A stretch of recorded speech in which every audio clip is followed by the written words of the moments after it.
Good morning, खुलुमबाय बयखौबो गिबियावनो अननाय आरो सिबिनाय नोंथांमोननिसिम बावहरनाय थाबाय आरो लोगोसे गोदान बोसोरनि बयनिसिमबो अननाय आरो खुलुमनायखौ फिन आरो नोंथांमोननिसिम बावहरफिननाय जाबाय। नैबे दैमु नोगोराव 64थि बोसोरसालिया जुथुमा बर' थुनलाइ आफाद जोंहा 10-11-12 आखायाव बारा सम गैला जानो थांगासिनो दङ नैबे दैमु नोगोराव दिनै नोंथांमोननि गेजेराव गोदान ब्लग भिडिअ लानानै फैदों नैबे भलेन्टियार साब कमिटिनिफ्राय जोंहा नैबे एनसीसी दायो नैबे ग्राउन्डआव जि जायगायाव जोंहा बर' थुनलाइ आफादनि फ्लेग होस्टिं खालामगोन बे जायगायावहाय दायो ग्राउन्डआवहाय प्रेक्टिस खालामनो नागिरदों दायो नैबे एनसीसीनि साब कमिटिनि लिडार्सफोरजों आङो मिन्थिनानै लागोन बबे स्कुलनिफ्राय फैदों दायो नोंथांमोननि गेजेराव आङो दिन्थिनो आखायाव लाबाय आरो सोंनानै लागोन बबे स्कुलनिफ्राय स्टुडेन्टफ्रा बेवहाय फैदों दायो नोंथांमोना नायलांबाय थाबानो जाबाय।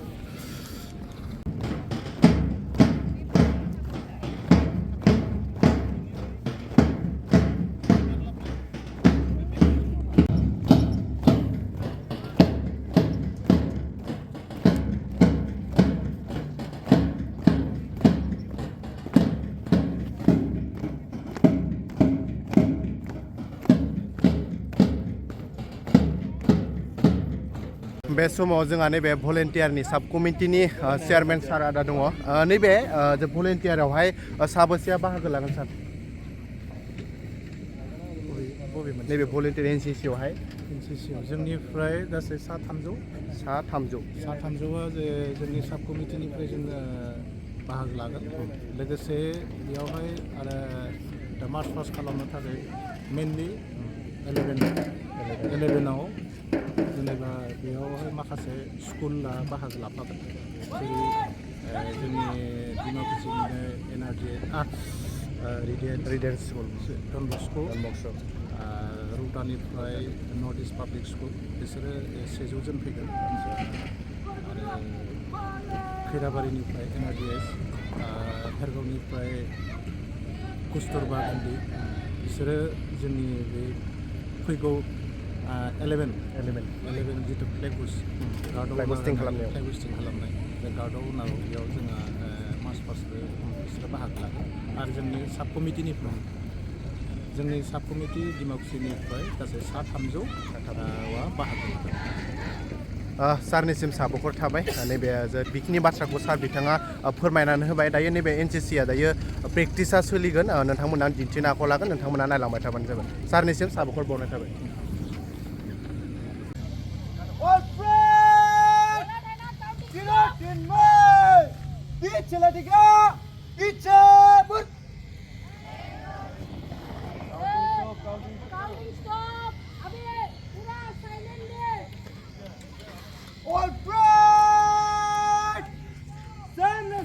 बर' थुनलाइ आफादनि फ्लेगा बेवहायनो बिर होनाय जागोन आरोना बेनिफ्राय नैथि एनसीसीआ नैथिंहाय कमप्लिट जोंहा नैथि प्रेक्टिसा सोलिबायगासिनो दं आरोना नैरा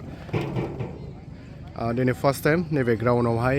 गासिबजों जोंहा बेवहाय प्रेक्टिसा सोलिगासिनो दं आरोना मिटिं सोलिगासिनो दं।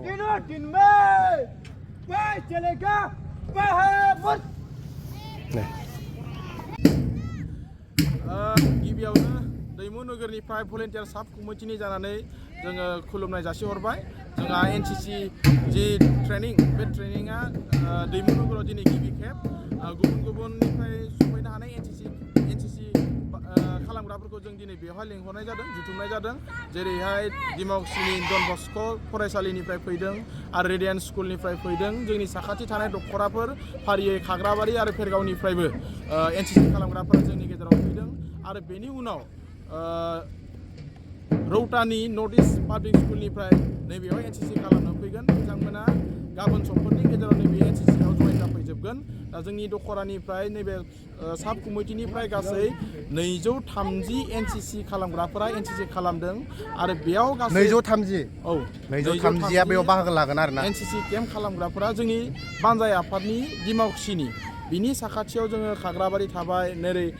भेरगाव थाबाय गुबुननिफ्राय गासै 700सासो एनसीसी खालामग्राफ्रा नैबे दैमु नोगोरनि फिल्ड फ्लेग होस्टिंआव टाइमाव एनसीसी खालामगोन।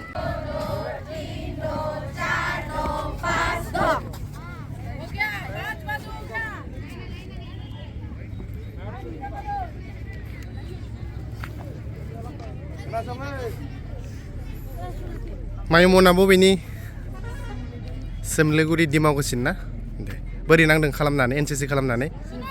फार्स्ट टाइमनि मा नोंथांमोननि माइमोननि फार्स्ट टाइम एक्सपिरियेन्स मोजाङै सोलोंना ला नङा होमबा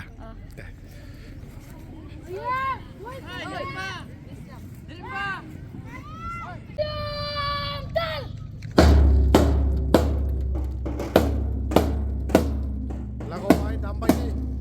pura Korea pura sanjak air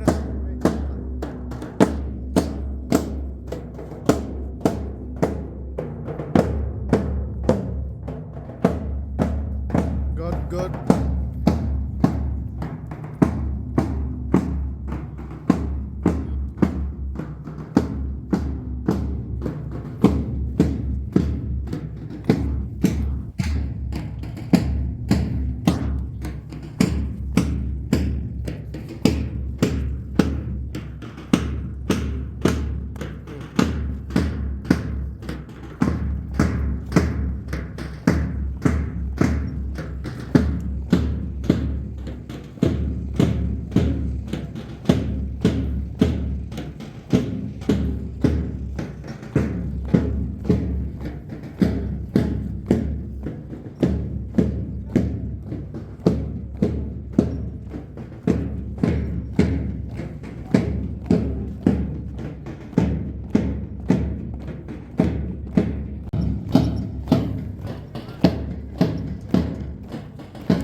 लोगोफोर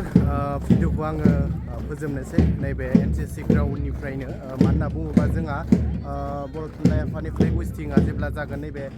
एनसिसि खालामनायखौ नोंथांमोना फुल कमप्लिटलि भिडिअखौ नोंथांमोना नुगोन नैबे ब्लगनि गेजेरजों आसा खालामो नोंथांमोना नैबे जायनाखि एनसिसि खालामनाय दिनै फार्स्ट खालामबाय बे एनसिसिखौहाय नैबे ग्राउन्ड दैमु नोगोराव भिडिअखौ आङो नैबे एनसिसि एसे पार्ट सिस्टेम बानायनाय जादों गावबा गाव साब कमिटिनिफ्राय दायो नैबे आङो भिडिअखौ फोजोबनोसै आसा खालामगोन नोंथांमोना नैबे दिनैनि एनसिसि खालामनाय भिडिअ ब्लगखौ मोजां नांबाय नेक्स्ट भिडिअआव नोंथांमोनखौ थाबैनो लोगो मोनसिगोन बाय बाय